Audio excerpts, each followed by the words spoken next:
আজকে সকালবেলা উঠে থেকে দিনটা দারুণ, একদম রৌদ্রোজ্জ্বল, মৃদুমন্দ হাওয়া দিচ্ছে, আর তার সঙ্গে বাগানের এই সুন্দর গোলাপটা ফুটেছিল।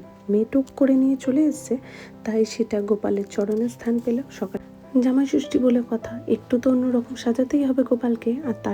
আর তার সাথে জামাই ষষ্ঠীতে যেটা হয়, আম, জাম, কাঁঠাল, লিচু, মিষ্টি, এগুলো তো লাগেই। কিন্তু সব তো এখানে পাওয়া যাবে না, যেটা পাওয়া যায় সেটাই দিয়ে গোপালকে দিয়ে দেওয়া হলো। তারপর পুজো দিয়ে এসে শুরু করলাম শুক্তো দিয়ে। আগের দিন রাত্রিবেলা সমস্ত সবজিগুলো কেটে রেখেছিলাম শুক্তোর। তারপরে একে একে চাটনি, ডাল আর এই বেগুন ভাজা, দেখেছি তো বেগুনটা ভাজা নয়, বেগুনটা সুন্দরী। আর তার সঙ্গে মাংস।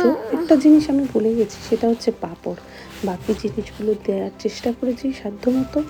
আর তারপরে সেই জিনিসগুলো খেতে কেমন হয়েছে না হয়েছে সেটা তো একমাত্র যিনি খাবেন তিনিই বুঝে নেবেন। তবে একটা জিনিস বলতে পারি, এই আজকে লম্বা বেগুনের বেগুন সুন্দরীটা কিন্তু প্রথমবারের মতন করেছি। আর বেগুনটা নাকি খেতেও অসাধারণ ছিল। আমি যদিও খাইনি, কারণ আমি বহুদিন পরে শুক্তো খাচ্ছি বলে শুক্তো দিয়েই খেয়েছি। আপনারা দেখতেই পাচ্ছেন এখানে জামাই বসে ভুড়িভোজ করছে, সমস্ত কিছু দিয়ে। জামাই খুব কম পরিমাণে খায়।